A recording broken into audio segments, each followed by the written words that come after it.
Hey guys, Jerry from Showtime Audio. So we have this 2011 Acura MDX. This thing kicked our butt.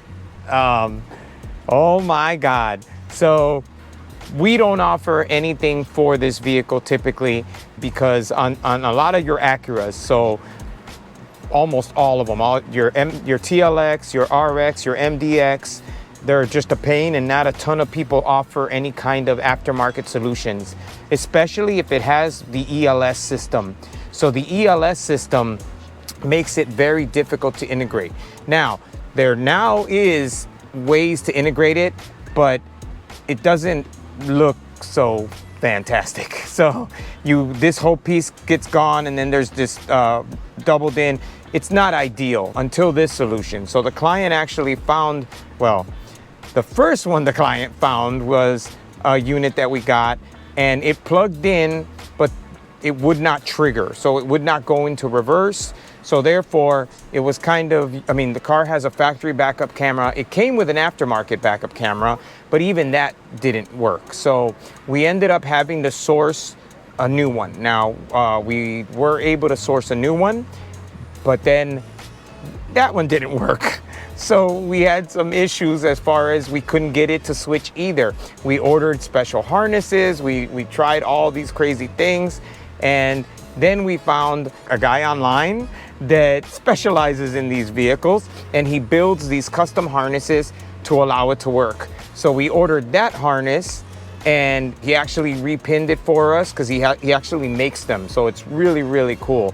Plugged it in, and it finally worked after tons of trial and error, after the company sending us the wrong harness again, and a lot of it with these radios, it's communication, right? So one, we're awake, they're asleep, and vice versa. So communicating is a pain. Language barrier, also a pain usually. So, but this company, believe it or not, was actually pretty good. They have a WhatsApp, and they're pretty responsive. Obviously, when they're awake, they're not gonna answer us during the day, but usually around 7, 8 o'clock, right, Dama? Around 7, 8 o'clock, they start to respond. And then obviously by the time we get in, they're asleep again. So it's kind of a pain to deal with, right? And if you need parts like we did, they ship it from China, or in this case from Canada. The parts shipped to us from Canada. We had another part from Florida. We had another part from, I mean, we were just like determined. I was determined to get this thing to work. Now, the original unit comes with the instructions say that if you can't make the original camera work, it comes with a separate camera that you installed. It's actually vehicle specific. But we wanted the original camera to work. And that's why we ended up going with that harness, which gave us an output for the original camera. So now it functions as if it came with the car. Check out the screen. I mean, so this is Apple CarPlay. So it's really responsive. It's touchscreen. It's massive. I mean, if you know, the original screen is actually a pretty decent sized screen, but this is obviously much better. It's now touchscreen. It's brand new compared to the 2011. Now, one of the things that made this car extra difficult and why that other kit did not work initially is because in 2010 and up, they changed the plug for the screen because the navigation unit for this vehicle used to be under the seat. Well, in 2010 and up, they changed it to be integrated, and the plug for the screen changed. It looks 100% the same.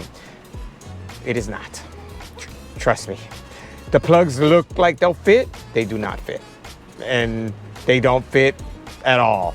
So that's where it became an issue. And a lot of times it's very difficult to communicate that because it's like, oh, well, it should work.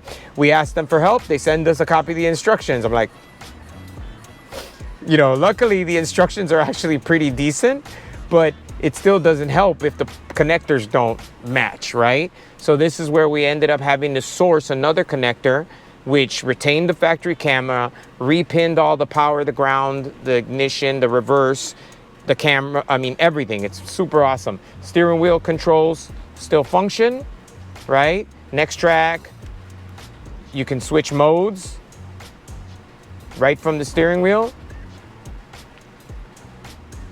Pretty awesome.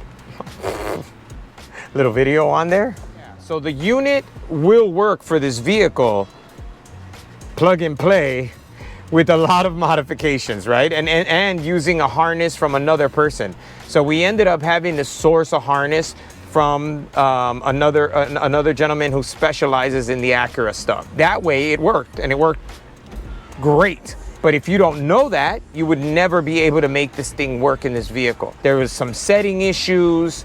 There's a secret squirrel code that you need to get into the settings.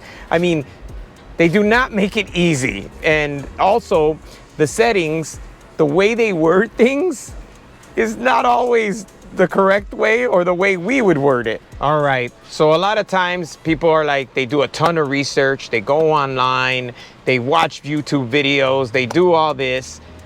Here's the thing you have to keep in mind.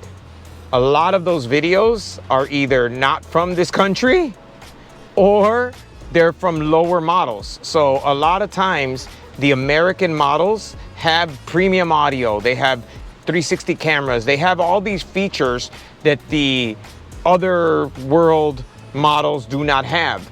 So will it work there? Yes. Here, not so much. So you have to be really conscious of that, and you have to really make sure. So definitely, ideally, it's talk to the shop that's going to do your install and make sure that they ask all the right questions as far as premium audio, 360 camera retention, OEM camera retention. Just those are things that typically aren't available in outside of the US market. So will they work? Yes. But if you have a base model car, yes. But again, an Acura MDX in the United States is not a base model vehicle. You know, an Acura MDX, even though it's a 2011, is still a premium vehicle. It's just like Mercedes in Europe is like their Chevy. You know, it's their normal standard car. So they're not equipped the way they're equipped here, right? So these are the things that you have to consider when doing a radio like this. So again, just a ton of little nuances that most shops or most people would give up. They'd be like, you know what, box this thing back up, get it gone, right? So, but I was determined. This thing really made me mad. So, but we got it, and now the client's super happy. It took a while because that's the only problem with this. Again, we have the 24-hour window every time we ask a question. If we have 3 questions, that's 3 days. Like if we have 3 questions over the period of the install, every question adds a day. So you try to figure it all out, but you don't know what you don't know until you get that question answered. Once you get that question answered, you say, oh, now I need to know this. Well, there's another 24. And then, God forbid, you need a part. Let's say something's bad, something's defective, something's incorrect. It's typically 5 days. Typically 5 days at best to get the part. If it's coming from China, it could be 7 to 10, you know, so depending how they ship.